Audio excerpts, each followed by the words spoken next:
Hello and welcome to livealittlehigher.com. Today we continue learning Pirkei Avot, Ethics of the Fathers, from the book of Rabbi Twersky, Visions of Our Fathers. And in chapter 4, Mishna 14, Rabbi Yohanan the Sandler says, every assembly that is dedicated to the sake of heaven will have an enduring effect, but one that is not for the sake of heaven will not have an enduring effect. And he says something here that really, for me, is a life changer. I hope this can change a little bit of your perception of relationships with people.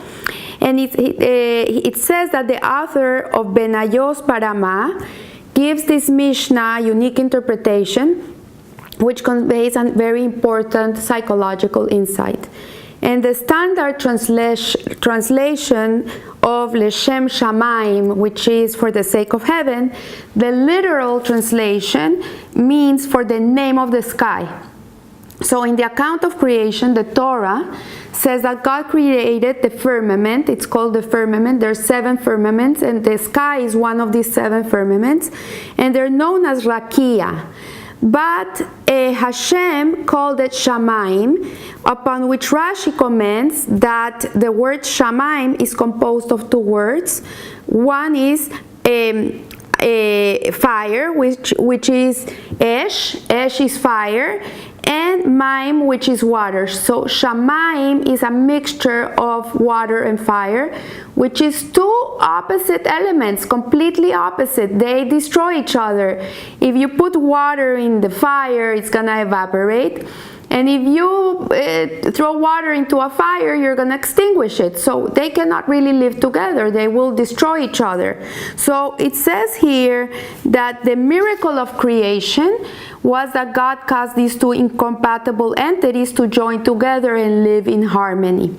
And this is what really is mind-changing. Many of us are always trying to fix conflicts. We're trying to make other people think like we think, or other people are trying to make us think like they think, and this doesn't work. This doesn't work because at the end of the day, each person has his own mind and his own way of perceiving the world, and you cannot make people think the way you think, and people cannot make you think the way you think.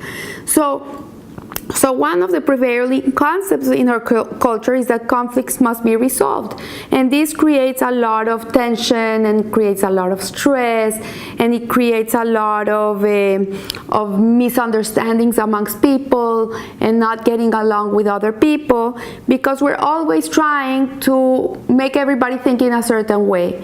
So it says here that living with conflict is something that is tolerable. People in their mind thinks that living with conflict is something that is intolerable.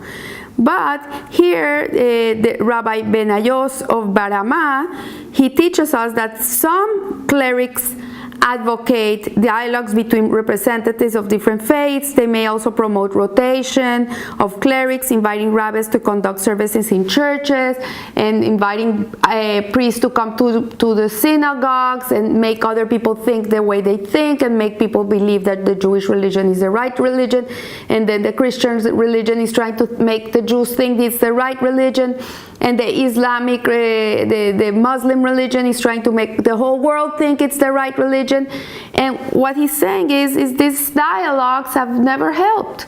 The biggest wars are because of faith, of what people believe, and they're useless. They even create more hatred amongst people than they create tolerance and love. So he says here, it would be well if we understood that it is not always necessary to resolve conflicts. Sometimes it's applicable, but sometimes it's not. And different faiths can coexist without compromise.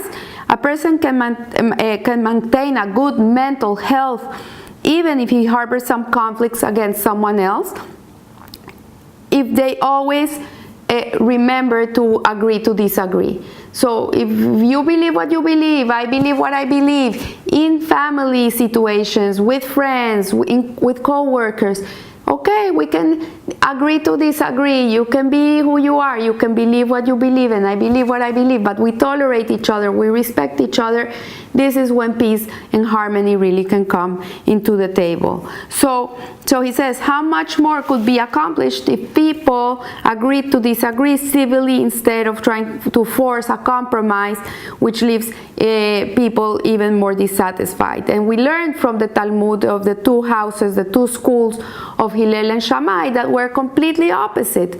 Rabbi Hillel used to advocate one thing, and Rabbi Shammai used to advocate another one, and they were completely conflicting, and they wouldn't, it was like the water and the fire, but nevertheless they were able to live in complete harmony. They would fight to death their beliefs, but when they came out of the fight, they were hugging and loving, and even their children married one with the other.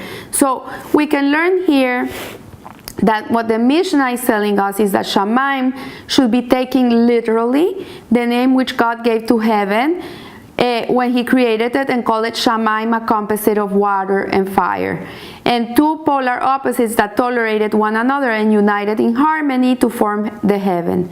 So we may apply this interpretation to comment of the Rabbi of Kotsk, who cited the verse in Psalm 115, the heaven is Hashem's, but the earth He gave to man, and remarked, God made the heaven Shamayim, and He gave the earth to man, that man should make it into Shamayim, heaven. So our job is to make this world like heaven, is to take these opposites, these conflicting ideas that are pondering the world, that there's so many differences of opinions and beliefs, and we should make it Shamayim. We should be able to live in harmony even if there's diversity. So it is unfortunate that in our Holy Land there is so much factionalism and intolerance, especially in Israel, where people are attacked. Even Jews are hateful one to the other because we don't all think the same way. And this Mishnah comes into telling us that we cannot live like this. This is not the right way to live,